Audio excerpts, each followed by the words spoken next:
Big deal, क्या गोपाल को माफ कर पाई मोहना? सोशल नेटवर्किंग साइट पर मोहना अपनी सगाई के कुछ फोटो अपलोड करके हटी ही थी कि उसके स्मार्टफोन में नए मैसेज की टोन गूंज उठी। सभी मित्र तथा सहकर्मी उसे बधाई दे रहे थे। मुस्कुराती हुई वह सभी मैसेज पढ़ रही थी कि एक नाम पढ़ते ही उसके फैले अधर सिकुड़ गए। मुस्कुराते चेहरे पर त्योरियां चढ़ गईं और खुशमिजाज मूड बिगड़ गया। फिर भी उसने बधाई का उत्तर दिया, धन्यवाद गोपाल, मुझे तुमसे यही उम्मीद थी। एक बार को दिल किया कि गोपाल को अपनी फ्रेंड लिस्ट से निकाल दे, लेकिन रुक गई। पिछले 3 वर्षों में गोपाल ने कोई ऐसी हरकत नहीं की थी। आज भी अन्य मित्रों की भांति बधाई दी है। फिर मोहना आज के जमाने की बोल्ड युवती है, खुले विचारों वाली, दकियानुसी विचारधारा से परे। 3 साल पहले हुई एक दुर्घटना उसका मनोबल कैसे तोड़ सकती है? लैपटॉप बंद कर वह रसोई में अपने लिए एक कप कॉफी बनाने चल दी। दूध के उबाल के साथ साथ उसके विचारों में भी उफान आने लगा और एक झटके में पुराने दिनों में पहुंच गई। स्नातकोत्तर के लिए कॉलेज में प्रवेश के साथ ही मोहना की मित्रता गोपाल से हुई थी। दोनों का विषय एक था। कुछ ही अरसे की दोस्ती ने गोपाल को एक सुंदर सुनहरे भविष्य के सपने दिखाने शुरू कर दिए। वह अक्सर बात करता, मोहना, जब हम अपना घर लेंगे तो उसमें मोहना बीच में ही बात काट देती, अपना घर, हम एक घर क्यों लेंगे? गोपाल शर्मा कर हंस देता और मोहना सिर झटक कर हंस देती। जब मैंने मोहना के आगे शादी का प्रस्ताव ही नहीं रखा तो वह क्यों मेरे इशारों को समझेगी? जब मैं प्रपोज करूंगा तभी तो मोहना भी मेरे प्रति अपना प्यार स्वीकारेगी। सोचता हुआ गोपाल एक सही समय की प्रतीक्षा कर रहा था। कॉलेज के अंतिम वर्ष में प्लेसमेंट सेल द्वारा लगभग सभी की जॉब लग गई। मोहना व गोपाल को भी अपनी पसंदीदा कंपनियों में अच्छे पैकेज वाली नौकरियां मिल गईं, किंतु एक को दिल्ली में तो दूसरे को हैदराबाद में नौकरी मिली। गोपाल इससे काफी उदास हो उठा। अरे, हम टच में रहेंगे ना? इतना क्यों उदास होते हो? मैंने कल शाम तुम्हारे लिए एक पार्टी रखी है मोहना, आओगी ना? गोपाल ने उदासी का चोला उतार पहले जैसी मुस्कान ओढ़ ली। बिल्कुल आऊंगी, मेरे लिए पार्टी हो और मैं ना आऊं? मोहना पार्टी का नाम सुनकर खुश थी। अगली शाम जब मोहना तैयार हो निर्धारित जगह पर पहुंची तो अपने ज्यादातर मित्रों को उस पार्टी में पाकर बोली, अरे वाह, यहां तो सभी हैं, क्योंकि ये आम पार्टी नहीं, आज यहां कुछ खास होने वाला है, कुछ ऐसा जिसे तुम सारी उम्र नहीं भूलोगी।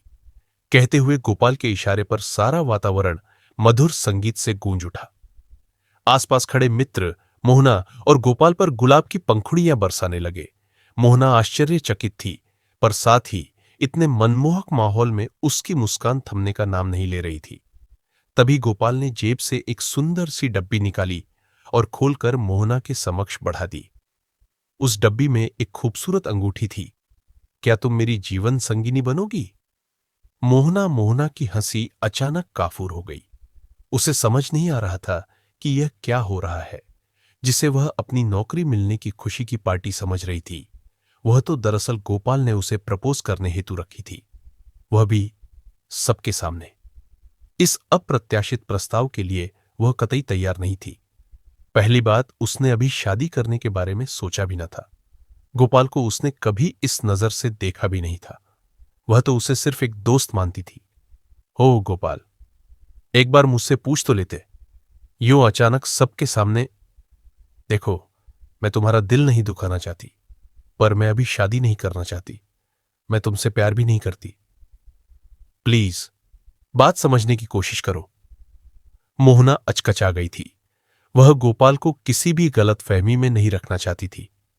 उसके इतना कहते ही पार्टी में हलचल मच गई। चारों ओर खुसफुसाहट सुनाई देने लगी। गोपाल को अपनी बेइज्जती महसूस हुई। सब मित्र अपने अपने घर रवाना हो गए। मोहना भी चुपचाप चली गई। कुछ दिन बाद मोहना हैदराबाद चली गई और वहां नई नौकरी ज्वाइन कर ली। उस शाम से आज तक उसने गोपाल से कोई बातचीत नहीं की थी। नए शहर और नई नौकरी में मोहना खुश थी। मोहना को इस ऑफिस में अभी 1 हफ्ता ही हुआ था कि एक सुबह अचानक ऑफिस में प्रवेश करते समय उसने गोपाल को रिसेप्शन पर खड़ा पाया। अरे गोपाल, तुम? हाँ, किसी काम से हैदराबाद आया था। सोचा तुमसे भी मिलता चलूं। तुम्हारी कंपनी का नाम पता तो मालूम ही था। अच्छा किया, कैसे हो, कहाँ ठहरे हो और कब तक होटल मयूर में रुका हूं? यदि शाम को तुम फ्री हो तो आ जाओ, एक कप कॉफी पियेंगे साथ में और गपशप करेंगे दोनों। गोपाल के इस प्रस्ताव पर मोहना झिझकी, मैं आऊंगी, मोहना ने झिझकते हुए कहा। शाम को मोहना होटल मयूर पहुंची। वहीं के रेस्तरां में दोनों ने कॉफी पी।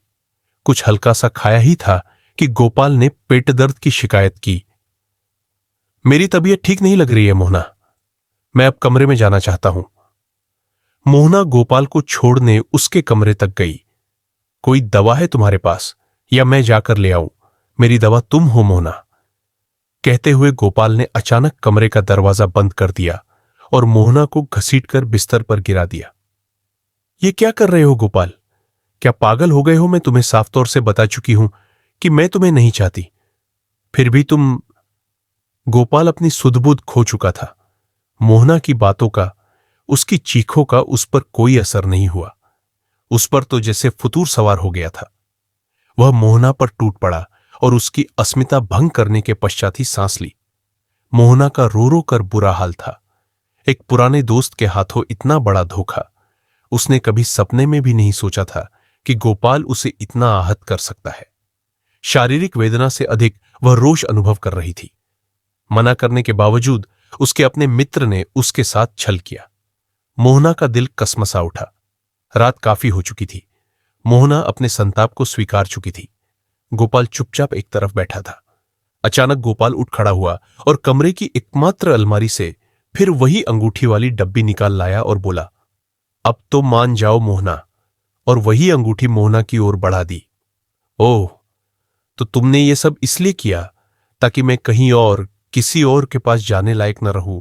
मुझे तरस आता है गोपाल, तुम्हारी संकुचित सोच पर ऐसी हरकत करके तुम किसी लड़की को जबरदस्ती पा तो सकते हो, लेकिन उसका दिल कभी नहीं जीत सकते। उसके अंतर मन में अपने लिए इज्जत कभी नहीं बना सकते। मैं आज के जमाने की लड़की हूं। मेरे लिए मेरे सभी अंग महत्वपूर्ण हैं।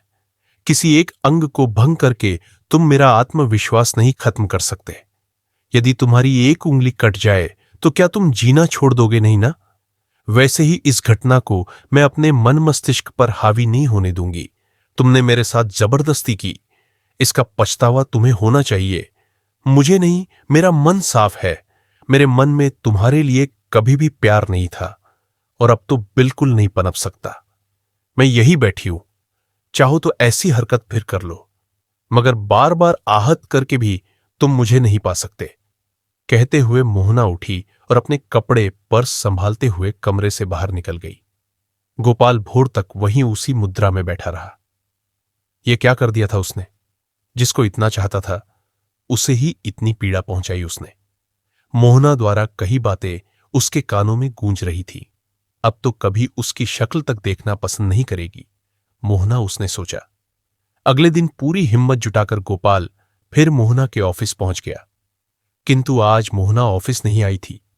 वहां से उसके घर का पता ले वह उसके घर जा पहुंचा। दरवाजे पर गोपाल को खड़ा देख मोहना ने उसे एक छांटा जड़ दिया। गोपाल फिर भी सिर झुकाए चुपचाप खड़ा रहा। हाथ जुड़े थे, मुख ग्लानि की स्याही से मलिन था। मुझे माफ कर दो मोहना, मैं पागल हो गया था तुम्हें पा लेने के जुनून में। मैंने अपना विवेक खो दिया था, प्लीज मुझे माफ कर दो। मोहना गोपाल गिड़गिड़ा रहा था।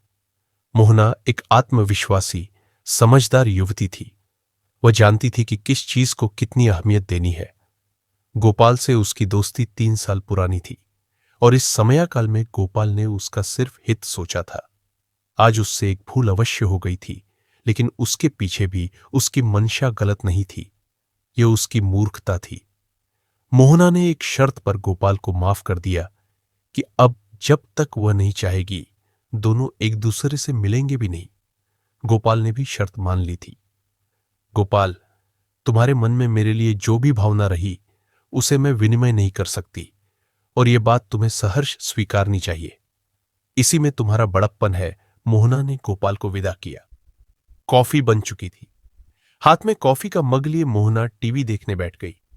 अपनी शादी पर पूरे 3 वर्ष पश्चात वह गोपाल से मिलेगी। गोपाल ने कहा था कि उसकी शादी में अपनी गर्लफ्रेंड को भी लाएगा।